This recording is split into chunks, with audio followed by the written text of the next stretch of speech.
ये मन तो ये कहे जहां दुनिया के विषयों में अपने मन को लगाओ या भक्ति मार्ग में लगाओ। भक्ति मार्ग के अर्थ इसका यह है कि संत सेवा में लगाए, संतों के सानिध्य में ज्ञान आचरित करने में अपने मन को लगाना, भक्ति में लगाना।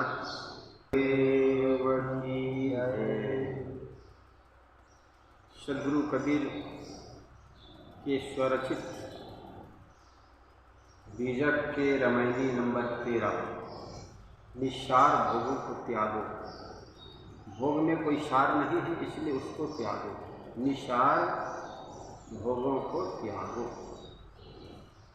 नहीं प्रतीत जो यह संसारा, दर्व की चोट कठिन कै मारा।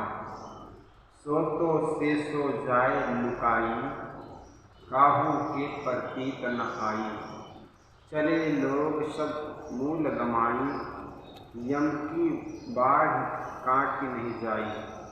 आज काज जो काल अकाजा, चले लाज दिगंतर राजा। सहज बेचारे मूल गमाई, लाभ तिहानी होय रे भाई। ओछी मति चंद्रमा गौ अथी, त्रिकुटी संगम स्वामी बसी। तब ही विष्णु कहाँ समझाई, मैथुन अष्ट तुम जीता हो जाई। तब शनकादिक तत्व विचारा, जैसे रंग पराधन पारा। भाव मर्याद बहुत सुख लागा, यही लेखे सब संशय भागा। देखत उत्पत्ति लागु नबारा, एक मरे एक करे विचारा। मुए गए कि काहू न कहरी, झूठी आस लागी जब रही। जरत जरत ते बाँचे हो, काहू किन्न गुहार। विष विषय के खायहु, रात दिवस मिली झार। सद्गुरु कबीर कहते हैं, नहीं प्रतीत जो यह संसारा। प्रतीत कहते हैं विश्वास। व्यक्तियों को,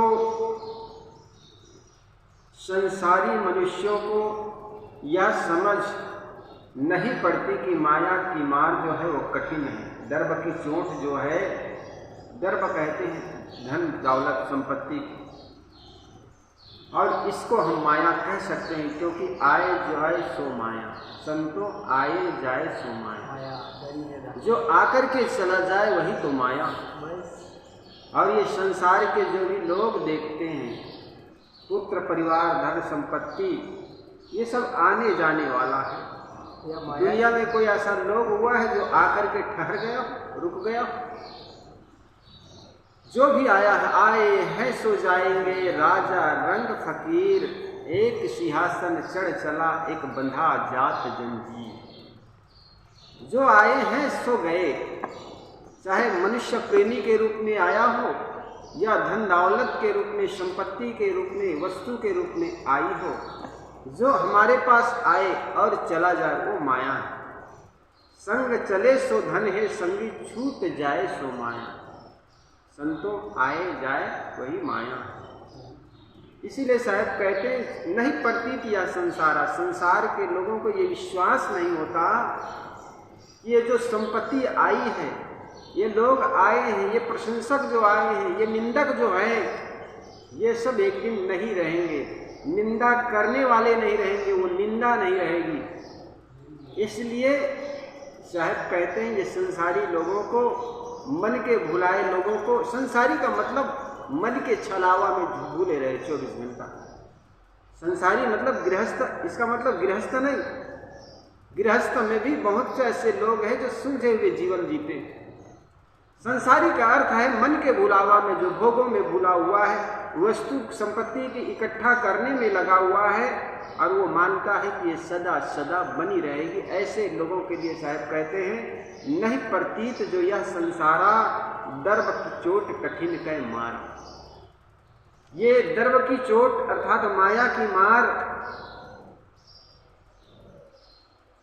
ये कठिन है, ये लोगों को समझ में आती नहीं, और उसी में ये डूबे चले जाते हैं। उसी की मोह में, उसी के प्रेम में, उसी को इकट्ठा करने में, उसी को देखभाल और रक्षा करने में लगे रहते हैं। इसलिए साहब कहते हैं नहीं प्रतीत जो यह संसारा, दर्भ की चोट कठिन के मारा। ये दर्भ की चोट है, माया की चोट, ये बड़ा कठिन है, कठिन कर है। इसलिए जो भी दुनिया में आई है, हर आने वाली चीज एक दिन चली जाएगी, नहीं रहेगी इस दुनिया में। सारे संग्रहों का अंत विनाश है, सारी उत्पत्ति का पतन है, सारे संयोगों का वियोग और जीवन का मरण एक दिन निश्चित है। इसे कौन रोक सकता है? परंतु आदमी इस संभावित विनाश पर विश्वास न करता, वह घर में लगी आग को नहीं देख पा रहा। रोज रोज प्राणी मरकर के यमलोक को जा रहे हैं, फिर भी अपने जीवित रहने की आशा बना रहता है आदमी को। महाभारत में एक पर्व आता है, उसमें धर्मराज युधिष्ठिर से यक्ष ने प्रश्न किया कि सबसे बड़ा आश्चर्य क्या है? सबसे बड़ा आश्चर्य क्या है? बहुत से लोगों ने 8 आश्चर्य इस दुनिया में गिनाए जाते हैं, लेकिन 8 आश्चर्यों में से धर्मराज युधिष्ठिर ने भी बाहर के एक आश्चर्य बताया कि लोग रोज रोज प्राणी मर करके यमलोक को जाते हैं, लेकिन जो बचा हुआ है वो सोचते हैं यहीं पर हम रहेंगे सदा सदा। ये सबसे बड़ा आश्चर्य है। मननात् मनुष्य, मनन करने के कारण मनुष्य को, प्राणी को मनुष्य हम कहते हैं। मनन का अर्थ होता है विवेक, विचार, और जिस आदमी के अंदर विवेक विचार नहीं है वह मनुष्य कहलाने के भी अधिकारी नहीं है। अतः मनुष्य की मौलिकता उनके विवेक में है। मनुष्य जड़ चेतन, कर्तव्य अकर्तव्य, गृह त्याग का विवेक कर ऐसे जीवन जिए जो उनके तथा दूसरों के लिए कल्याणकारी हो। यही मनुष्य की मौलिकता है, यही मनुष्य की मनुष्यता है। परंतु माया मोह इंद्रियों के भोग में उलझकर मनुष्य अपने को खो देता है। आए थे हरिभजन को ओटल लागे कपास वाली कहावत हो जाती है। रज्जब तूने गजब किया, सिर पर बांधा मोर, आए थे हरिभजन को होटल लागे कपास की ओर। ऐसे कुछ तो कहने का मतलब ये संसार में हम आए थे और आए हैं, उसका लक्ष्य होना चाहिए परम शांति। हर समय अपाधापी, हर समय संशय और हर समय दुखमय ये संसार के चीजों को लेकर के रोना धोना और शिकायतें से भरा रहना, ये मनुष्यता का लक्षण नहीं है, ये मनुष्य का लक्ष्य भी नहीं है। देखो आदमी जिंदगी भर रोता है, समझो जन्म लेता है तो रोता है, क्योंकि वो प्रकृति का विधान है, उसको आप छोड़ नहीं सकते। प्रकृति के विधान को आप बदल नहीं सकते। मनुष्य का बच्चा जब भी जन्म लेता है तो रोते रोते जन्म लेता है और मानो ये ऐलान करता है कि मैं रोने के लिए जन्म लिया। सबसे पहले वो रोता रोता जन्म लेता, अब थोड़ा सब बड़ा हो गया, माँ उसको गोद में ना ले और केवल पलना में झुला दे तो रोता है, माँ की गोद के लिए रोता। माँ अब गोदी में लेने लग गए, अब लड़का कुछ घुटनों के बल चलने लगता है तो उसमें उनको आनंद लगता है। अब माँ गोदी में लेता है तो घुटनों में चलने के लिए रोता है, नहीं मैं तो केवल घुटनों में चलूं।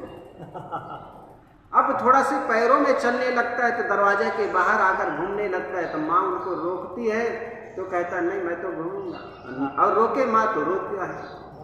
इस प्रकार थोड़ा और बड़ा हो जाता है, स्कूल न जाने के लिए रोता। अब जब स्कूल जाने में उनको लाभ प्रतीत होने लगता है तो किसी कारणवश स्कूल न जा कहे तो रोता, मैं तो स्कूल जाऊंगा ही। अब स्कूल जाने में जब ललक हो जाती है तब डिग्रियां, मन चाहे डिग्रियां नहीं मिलती तो रोता, मन चाहे डिग्रियां मिल गई अब नौकरी न लगे तो रोता है, नौकरी लग गई तो अब जानते हो किसके लिए रोता, अब छोकरी के लिए रोता। अब कहीं किसी कोई लड़की से शादी हो जाए, अब शादी हो गई तो अनुकूल पत्नी हो तब तो ठीक, प्रतिकूल हो गया तो रोता। अब पत्नी अनुकूल हो बच्चा ना हो तो रोता। अब बच्चे कि बच्चे आ गए, अब बच्चे आ गए, अब बाबा बूढ़े हो गए, अब बुढ़ापा तो जीवन भर रोना ही है, शिकायत करना ही। बच्चा ये नहीं करता, बच्चा वो नहीं करता, अंत में पछताते पछताते आदमी मर जाता। ये जिंदगी की सबसे बड़ी हार है। आदमी रोते रोते जन्म लेता है, शिकायत करते हुए जीता है और पश्चाताप करते करते मरता है। ये जिंदगी की सबसे बड़ी हार है। इसलिए जो हम रोते रोते जन्म लेते हैं इसको बदल नहीं सकते। दुनिया के सारे प्राणी और प्राणी है, मनुष्य का वो छोड़ करके मनुष्य रोते रोते जन्मा है। इसको सौभाग्य कहो या दुर्भाग्य। सौभाग्य इस मामले में अगर घर में बच्चा जन्म ले रोए ना तो घर के लोग रोना शुरू कर देगा। यही कारण है कि डॉक्टर उनको चिमटी से दबाता है, रो तो सही, और जब रोने लगता है तो परिवार में घर में खुशियां छा जाती कि घर में बच्चा जन्म लिया और जिंदा। इस प्रकार वो रोते रोते जन्म लेता है, ये सौभाग्य की बात है। और दुर्भाग्य इस मामला में, क्योंकि मनुष्य के बच्चे के सिवाय दुनिया में और कोई बच्चा जन्म लेता है, कोई प्राणी का, पशु का, पक्षी का, वे कभी रोते रोते जन्म नहीं लेता। बकरी का बच्चा जन्म लेता है तो वो थोड़ा देर बाद में अपने पैरों से चलने लग जाता, उछलने कूदने लग जाता। गाय का बछड़ा भी थोड़े देर में उछलने कूदने लगता है। भैंस का बच्चा भले उछलने कूदने नहीं लगता है लेकिन वो भी रोता नहीं। लेकिन मनुष्य का बच्चा जन्म लेते ही रोते रोते जन्म लेता है। और हम शिकायत करते हुए जीते हैं, इसको हम बदल सकते हैं। ये यथार्थ जीवन की सत्यता को समझें कि जो मिला है एक दिन छूट जाएगा, जो मिलता है सब छूट जाता है। जो मिला है संयोग का सब एक दिन पतन होना है, वियोग होना है। जो उगे सो आठ हुए, फूले सो कुमलाए, जो चुने सो डही परे, जन्मे सो मर जाए। इस प्रकार दुनिया में जितने भी लोग आए एक दिन जाना है जरूर। इसलिए इस सत्यता को जो समझ जाता है वो किस बात को लेकर शिकायत करता करेगा। इसलिए ये जीवन की हकीकत को, जीवन के यथार्थ को जो आदमी समझेगा वो छोटी मोटी बदलाव को देखकर, संसार की बदलते रूपों को देखकर, व्यक्ति को देखकर वो कभी शिकायत नहीं करेगा। साहब कहते हैं आज काज जो काज अकाजा, आज काज आज कल में चले लोग, सब मूल गमाई यम की नाई, काट सब जाई। साहब कहते हैं ये संसार के सारे लोग अपने मूल को, अपने मूल धन को गंवाए चले जा रहे हैं, लेकिन यम की बाड़ी काट नहीं जाई। लेकिन यम की जो बेड़ी है, यम अर्थात वासना है, उसको कोई काट नहीं पा रहा है। आज काज जो काल अकाजा, चले लाद दिगंतर राजा। साहब कहते हैं बड़े बड़े महाराज चले जा रहे हैं, चले गए। वे क्या ले गए? पूछा गया कि पुराण क्यों लिखा गया? उत्तर दिया गया जिसने सूर्यवंश और चंद्रवंश के इच्छाकु, जनहु, मंधाता, सगर और रघु के जो सबके सब नाश को प्राप्त हो चुके, ययाति, नहुस और उनके वंशज भी शेष नहीं रह गए, और उन महाबलशाली, दुर्धर्ष, विक्रम और अपरिमित वैभव वाले राजऋषियों के उन्हें और भी उग्र शक्ति वाले काल ने पचाकर केवल कथा मात्र बना दिया। चरित्र सुनने हैं उन व्यक्तियों के मन में ज्ञान का उदय होगा और वह अपनी संतान, स्त्री, गृह द्वार, भूमि और धन की ममता न करेंगे। इस प्रकार मोहग्रस्त बने ये दीन जीव सहज ही अपनी विवेक शक्ति खो देते हैं। आत्म कल्याण और पर कल्याण के लिए मानव जीवन के क्षण क्षण दोहन करने योग्य है, परंतु ऐसे रत्न समय को मनुष्य अनर्थकारी विषयों विषयों के स्वाद में ही बकवास करते चला जाता है, गंवाते चला जाता है। जो संसार का ज़्यादा लाभ लेना चाहेगा उसकी हानि होती चली जाएगी। जो संसार को समेट कर रखना चाहेगा वह अपने आप को खो देगा, और जो अपने आप को संभाल कर रखेगा, संसार की चीज भले चला जाए लेकिन वह आदमी अपने आप को पा लेगा। भोगों के मिथ्या आनंद का इच्छुक चिरंतर आनंद से वंचित रह जाएगा। विषय विरक्त व्यक्ति जो जन सदा आनंद रहता है, सो जन सदा आनंदा। जो व्यक्ति विषयों से विरक्त रहेगा, अपने को संवारने और अपने को शोधने में लगेगा, वह व्यक्ति अपने को पा जाएगा। नाक के ऊपर तथा दोनों भौं के बीच जो त्रिकुटी है उसको त्रिकुटी कहते हैं। योगी लोग कहते हैं कि इंडा, पिंगला और सुषुम्ना तीनों नाड़ियों का संगम वहीं पर होता है। योगी भाषा में उसको त्रिवेणी कहते हैं। योगी लोग मानते हैं कि वहाँ परम तत्व का निवास है, अतः वे त्रिकुट मुद्रा कर तथा ध्यान लगाते हैं। अपने चेतन निवास, चेतन स्वरूप में पृथक त्रिकुटी में किसी परम तत्व की बात है तो केवल कल्पना ही है, परंतु उसमें एकाग्रता भी उसी को होगा जो विषयों से विरक्त होगा। ओछी मति चंद्रमा का वथी। चंद्रमा का अर्थ होता है मन का देवता, अतः चंद्रमा से मन अर्थ है। अभिप्राय है कि विषयों में प्रीता ओछी मति का लक्षण है, और ऐसे विषयों शक्ति का मन विषयों में लीन हो जाएगा। विषय शक्ति व्यक्ति साधना लीन नहीं हो सकता है। कहा है कबीर साहब ने कि कबीर मन तो एक है, भावे कहाँ लगाओ, भावे गुरु की भक्ति कर, भावे विषय कमाओ। ये मन तो एक है, जहाँ दुनिया के विषयों में अपने मन को लगाओ या भक्ति मार्ग में लगाओ। भक्ति मार्ग के अर्थ इसका यह है कि संत सेवा में लगाए, संतों के सानिध्य में ज्ञान आचरित करने में अपने मन को लगाना, भक्ति में लगाना।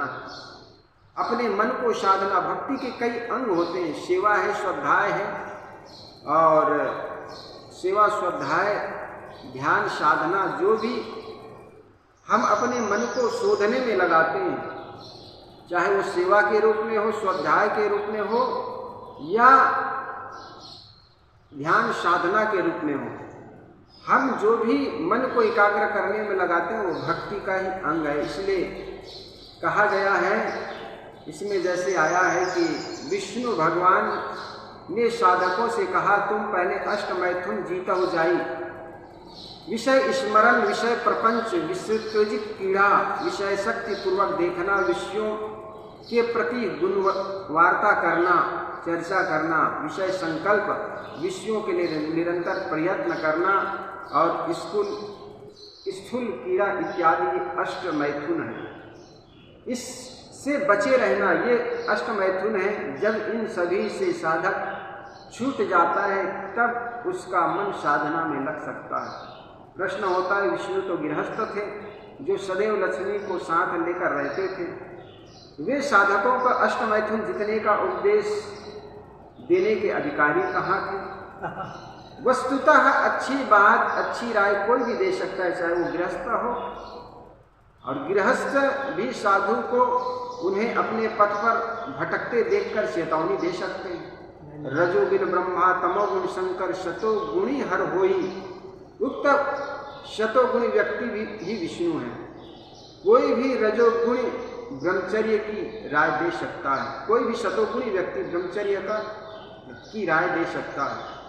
उक्त उपदेशों को मानकर सनक, सनंदन, सनत कुमार आदि ऋषियों ने पूर्ण ब्रह्मचर्य का पालन किया और तत्व विचार भी किया। तत्व विचार का अर्थ है अंतिम सत्य की समझ। सद्गुरु कहते हैं, सनकादिकों ने जो अंतिम सत्य समझा उसमें उन्हें पड़े हुए धन मिल जाने के समान, जैसा एक गरीब व्यक्ति को, रास्ता चलते व्यक्ति को धन मिल जाए और उनकी मन में कितनी खुशी होती, धन्य है रहता है। इसी प्रकार सनक सनंदन को जो ब्रह्मचर्य की शिक्षा दी, दीक्षा दी और अपने अंतिम लक्ष्य को पाने के लिए प्रेरित किया, उससे वे हुए क्या ओछी मति चंद्रमा को अति त्रिकुटी संगम स्वामी बसी। और उसी को कह रहे हैं साहब जी कि जिस प्रकार एक गरीब व्यक्ति को पैसा मिल जाए पड़े तो कितनी खुशी होती। एक मियाँ जी थे, मियाँ जी रास्ता चले जा रहे थे, जो बातें चल गई समाज के बीच वो बातें चल गई, उसी का उदाहरण दे रहे हैं शायद कि किस प्रकार विष्णु ने शनकादिकों को ज्ञान उपदेश दिए थे। तो एक मियाँ जी थे, उनको 4 आना मिल गया। 4 आना जानते हैं ना, पहले जमाने में 4 आना बहुत पैसा होता है। 1 रुपये 4 आना और 16 आना का 1 रुपये होता। तो उनको 4 आना मिल गया, बड़ी खुशी हुई।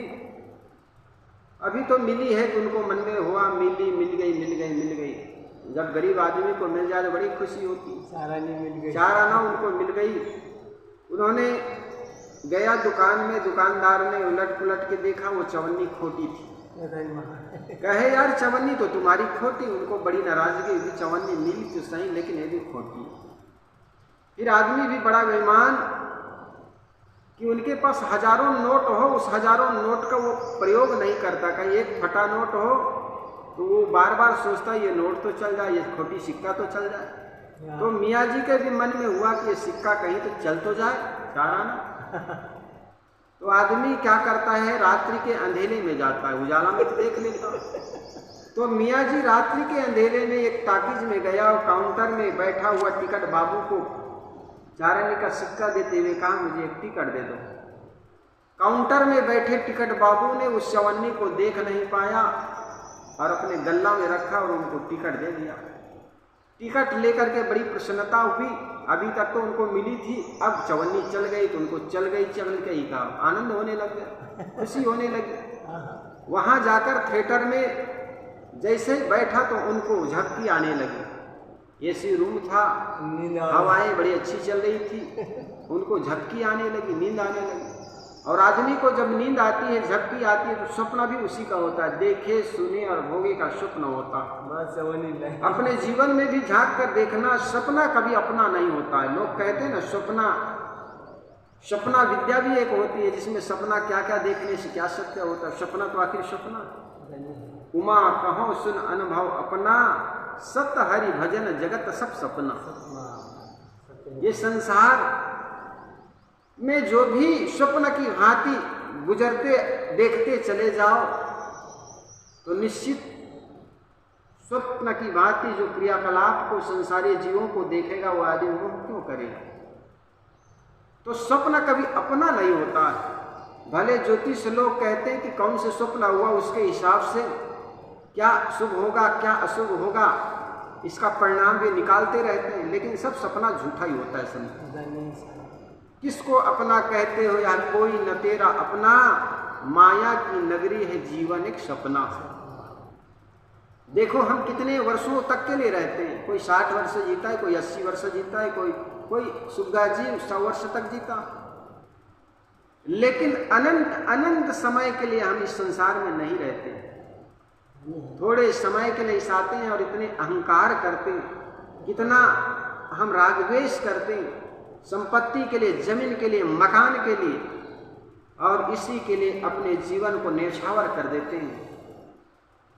त्याग करन हो शबन को बचत न काहू दिखाए। ये संसार के चाहे तजो दुख भोग के, चाहे प्रथम हटाओ, चाहे इस संसार की चीजों को प्रथम ही हटा लो। छूटने वाला है तो उसको मन से छोड़ दो, छूटने से पहले ही छोड़ दो, मरने के पहले ही मार डालो।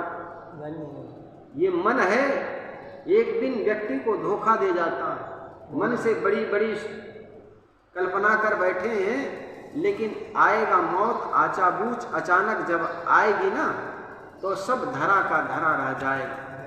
इस धरा पर सब धरा रह जाएगा। धरने वाला चल देता है, रह जाती है थाथी। तो मियाँ जी जब थिएटर में बैठे तो उनको नींद आने लगी, स्वप्न होने लगा, और स्वप्न उसी का होता है देखे सुने भोगे का। तो आज अंतिम यही हुआ था कि चवन्नी चल गई थी। उसी का उनको स्वप्न हुआ, चल गई चल गई चल गई।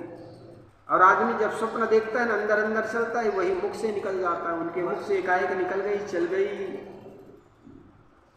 हिंदुस्तान पाकिस्तान की लड़ाई चलती थी, उस समय बमबारी चलती थी, लोगों में हड़कंप मच गया। एकाएक किसी ने पूछा क्या चल गई? उस मियाँ जी के मुख से निकल गए, गोली चल गई। जैसे गोली चल गई, मियाँ जी से मुख से निकला, वहां तो एकदम से हड़कंप मच गए। दरवाजा, थिएटर का दरवाजा छोटा था, कोई गिर गए, किसी के घुटने टूट गए, किसी के फुल पैंट फट गए, किसी के सिर फट गए। सब गेट से निकल करके भागने लगे। गेट के बाहर निकले, वहां पर लोगों ने पूछा क्या हुआ? क्या गोली चल गई है। वहां के लोग फिर आगे भागने लगे। चौराहे पर गए, चौराहे पर लोगों ने पूछा क्या हुआ जी? गोली चल गई। चौराहे से फिर अंदर गलियों की ओर भागने लगे। उधर से पुलिस वाले आ रहे। पुलिस वालों ने कहा भाई क्या हुआ? कहे सरकार गोली चल गई। कहा गोली कहाँ से चली? ये चौराहे से गोली चली। चौराहे पर जाकर पूछा जी गोली कहाँ से चली? कहे सरकार वो टाकीज के सामने से गोली चली। टाकीज के पास जाकर पूछा जी गोली कहाँ से चली? कहे सरकार वो थिएटर में जो पर्दा है ना, वहां से गोली चली। पर्दा के पास जाकर पूछा जी बताओ गोली कहाँ से चली? कहे सरकार वो बीच में मियाँ बैठे हैं ना, वहां से गोली चली। मियाँ के पास जाकर पूछा रे मियाँ बता तू गोली कहाँ से चली? मियाँ ने कहा सरकार गोली वोली कुछ नहीं चली, हमारी चवन्नी चल गई। इस प्रकार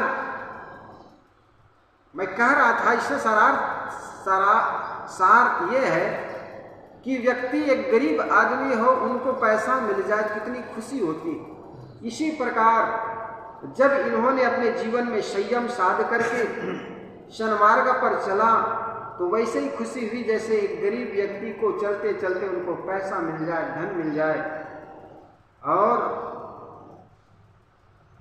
उसके अंतिम सत्य समझा, जिससे उन्हें पड़े हुए धन मिल जाने के समान बड़ा लाभ लगा। संसार में इनकी मर्यादा हुई, बड़ी इज्जत हुई, महानता उनकी फैली। लेकिन हुआ क्या?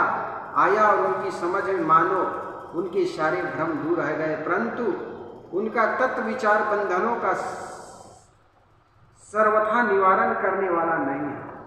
यह सब कहकर सदगुरु कबीर एक क्रांति की बात कहते हैं। देव कहते हैं कि सनकादिकों का जो तत्व विचार उनकी दृष्टि में भ्रम निवारक है, परंतु वस्तुतः भ्रम निवारक है नहीं। मूल पंक्तियों पर ध्यान दे। सनकादिक तत्व विचारा जैसे रंग पराधन पारा, भव मर्याद बहुत सुख लागा, यही लेख है सब संशय भागा। इससे पहले चौपाई के अर्धाली तब सनकादिक तत्व विचारा है, इनके बाद आगे की 1.5 चौपाई सनक सनादि के तत्व विचारों पर व्यंग है। व्यंग पर पूर्ण जोर पड़ता है दूसरी चौपाई की अंतिम अर्धाली पर। यही लेख है सब संशय हारा। इस संसार में मानो उनके सब संशय भाग गए। इसका और स्पष्टीकरण करते हैं अगली चौपाई में। वे पहली अर्धाली में देखत उत्पत्ति लागू नबारा, विचार में देखने पर यह तत्व विचारा में जन्मादिक चक्कर पड़ने में देरी नहीं लगती। सनकादिक का तत्व विचार क्या है, जिस पर कबीर व्यंग करते हैं और कहते हैं कि वह पूर्ण ज्ञान नहीं है तथा वह सर्वथा भ्रम रहित नहीं है।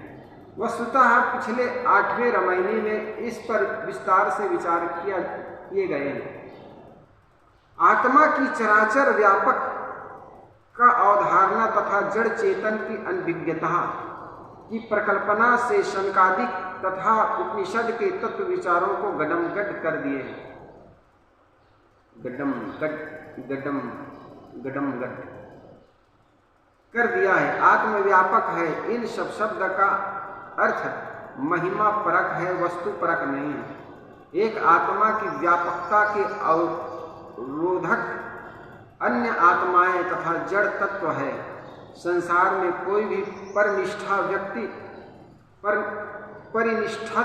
परिनिष्ठित वस्तु सर्वव्यापक हो ही नहीं सकती। यदि एक परिनिष्ठित वस्तु सर्वव्यापक हो तो न दूसरे किसी जड़ चेतन की सत्ता होगी और न प्रवाहमान जगत होगा। जड़ चेतन की अभिन्नता की धारणा तो अविद्या मूलक ही है। कबीर देव खानी जाल और वानी जाल दोनों जालों के साथ साथ परखते चलते हैं। यह उनकी पारख दृष्टि ही खूबी है। वे कहते हैं कि माया मोह एवं अविद्या में पड़कर एक मर गया और एक दूसरा उसी में फंसने के लिए विचार कर रहा है, सोच रहा है। इस संसार में सबको जाना है, किसी का अपना माना हुआ कुछ भी नहीं बच रहता। जो लोग मरकर चले गए उनका आज क्या रह गया, जरा सोचे। इस दुनिया से जो भी गया उनके साथ क्या गया और क्या रह गया। अगर कोई आदमी सोचे कि हमने बहुत संपत्ति इकट्ठी कर ली है तो हमारे बच्चे हमें कुछ धन दे जाएगा, हमारे मरने के साथ कोई डाल देगा। अगर डाल भी दे तो क्या उपयोग होगा उसका।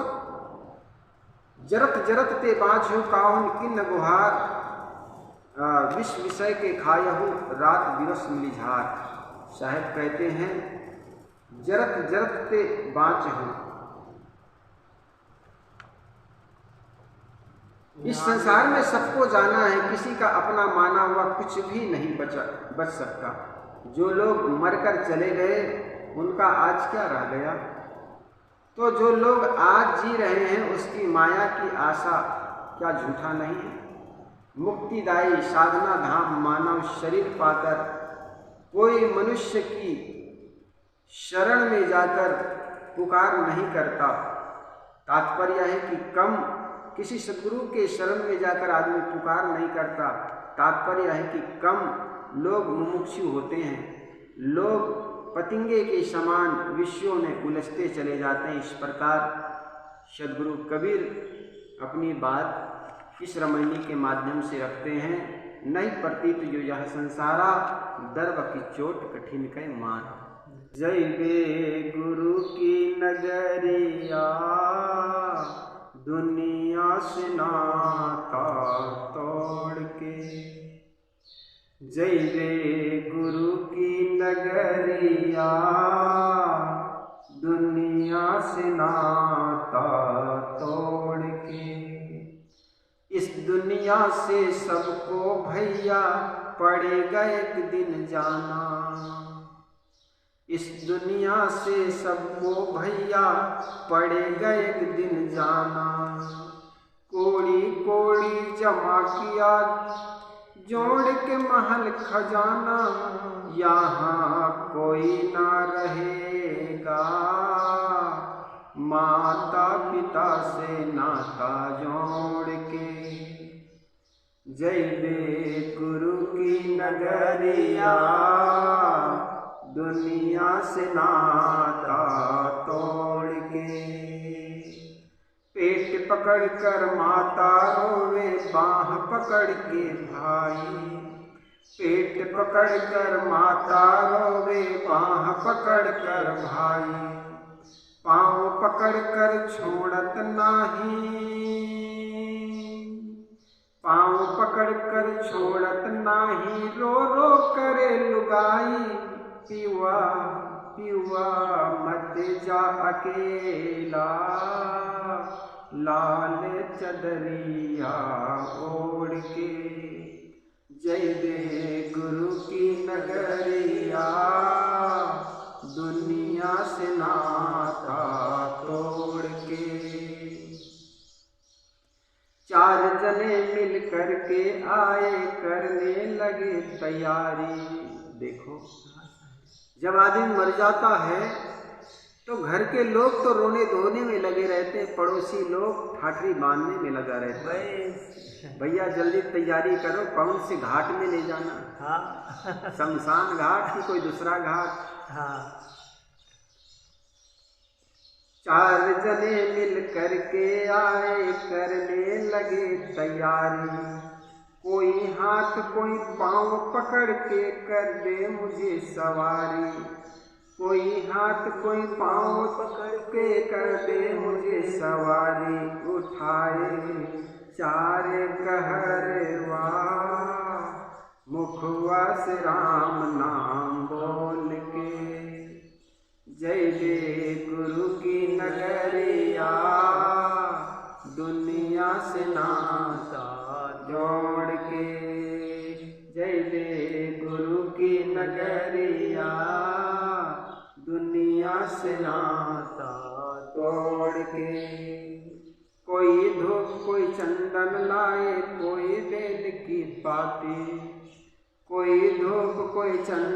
लाए कोई बेल की पाती।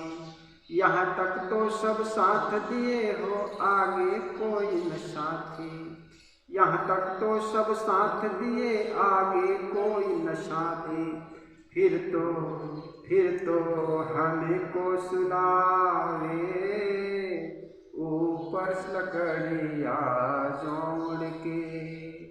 जय दे गुरु की नगरिया, दुनिया से नाता तोड़ के।